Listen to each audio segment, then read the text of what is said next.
টাকা জামিন করে নিয়ে আইছি, এমপি মন্ত্রী তাদের পকেটে। আমাদের মাননীয় স্বরাষ্ট্রমন্ত্রী মহোদয় দৃষ্টি আকর্ষণ করছি, আপনার বাসা কোথায়?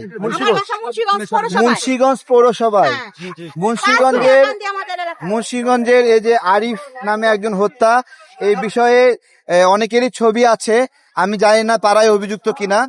তো দেখতে পাচ্ছি দ্রুত এর তদন্ত চাই, বিচার চাই। শুধু এই হত্যা না, সারা বাংলাদেশেই অনেক হত্যাকাণ্ডের শিকার হচ্ছে। যেমন খুলনা একটা অ্যালার্মিং জেলা, মুন্সিগঞ্জের কথা ওনারা বললো, খুলনাতে গতকালকেও একটা নিহতের ঘটনা ঘটেছে।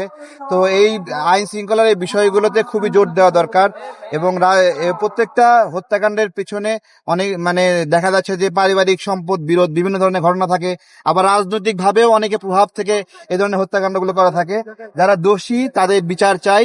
আমার বোনের কথাগুলো একটু নেন আপনারা, সাংবাদিক ভাইরা একটু তুলে ধরেন, তাহলে ভালো হবে, যাতে করে আমাদের আইন শৃঙ্খলা বাহিনী, স্বরাষ্ট্রমন্ত্রী মহোদয়, পুলিশের আইজিপি মহোদয় তারা একটু দেখেন। আপনি ওর সাথে কিছু টাকার লেনদেন ছিল।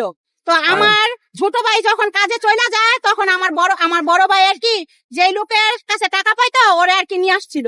তাই আনার পরে এনায়েত হচ্ছে কমিশনারের ভাই, কারণ সে এখন এখন তো ইলেকশনই হয় নাই, সে পাশ করে লাইছে। তো সে কিভাবে পাশ করছে তা আমার জানা নাই। উনি প্রতিনিয়ত এমপির সাথে চলাফেরা করে আর কি। তো এমপি ওনার সাথে আছে বুঝলাই, ওনার ভাই ওনারা 5টা ভাই, কমিশনার সুলতান কমিশনারের 5 ভাই। ওনারা যা একটা শুরু করছে মুন্সিগঞ্জের ভিতরে, যা বলার বাহিরে। আমার ভাইরে যখন মারে, তোরা এখন বলছে যে তোর মতন মানুষ মাইরা লাইলে আমার কিছু হইব না, কারণ এমপি মন্ত্রী আমাদের পকেটে, এমপি মন্ত্রী তাদের পকেটে। তখন আমরা আর এই জায়গায় কোনো কিছু বলতে পারি না। থানায় আমাদের মামলাটা নেওয়াতে ওই জায়গার ওসি স্যার সুদ্ধা ট্রান্সফার করে দিছে, একই রাতে ট্রান্সফার করে দিছে। ওই খবরগুলো মনে করেন ওইটাও আমাদের কাছে আছে। তো যে থানার ভিতরে যেই সব লোকেরাই যায় না কেন থানার ভিতরে অভিযোগ দিতে, আমার মুন্সিগঞ্জ বাসীরা এখন থানার ভিতরে কোনো অভিযোগ নেয় না। কারণ কি, প্রথমে আগে জিজ্ঞাসা করে যে তোমরা কোন দলের লোক, তো বলে কি তোমরা কি ফুটবল করছো। তো ফুটবলার কি আগে এমপি ছিল, যখন আমাদের মুন্সিগঞ্জে একটা ধানের লোক ছিল তখন সে আর কি। তো আমরা তো রতন সাহেবকে তারে আমরা চিনি না। তো এখন এই রতন সাহেবের সাথে মিলা তো এই সুলতান জানে না তারে মার্ডার করে। আমার ভাই মার্ডার হওয়ার পরে মুন্সিগঞ্জে আরো 7টা মার্ডার হয়েছে, একই মাসে 7টা মার্ডার হয়েছে। তো 7টা মাসের ভিতরে যে এই এক এলাকায় যদি 7টা মার্ডার হয়ে থাকে, তাহলে একটু না একটু খুঁজতো আমাদের মাননীয় প্রধানমন্ত্রীর কাছে গেছে। তো আমাদের মাননীয় প্রধানমন্ত্রী কি ওই জায়গায় কোনো চাপ দিতে পারে নাই? আমরা থানার ভিতরে যাইতে পারি না। আর অগ্রিম জামিন নিয়ে আসে, এনায়েত 6 সপ্তাহ জামিন নিয়ে আসছে।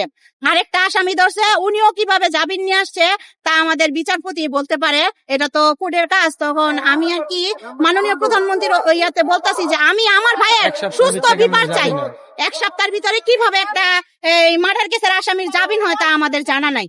তোরা মার্ডার যখন জামিন পায় তখন আইসা আমাদের জানা যায় 3 লক্ষ টাকা জামিন করে নিয়ে আইছি, এমপি মন্ত্রী তাদের পকেটে। আমরা জানি না কে এমপি কে মন্ত্রী, আমরা জানি না, আমরা সাধারণ মানুষ আপনাদের কাছে বিচার চাইতে আইছি। এখন আপনাদের প্রশ্ন জাগতেই পারে, তোমাদের ঢাকা মুন্সিগঞ্জ প্রেস ক্লাব আছে, তো তোমরা মুন্সিগঞ্জ প্রেস ক্লাবে কেন যাও নাই?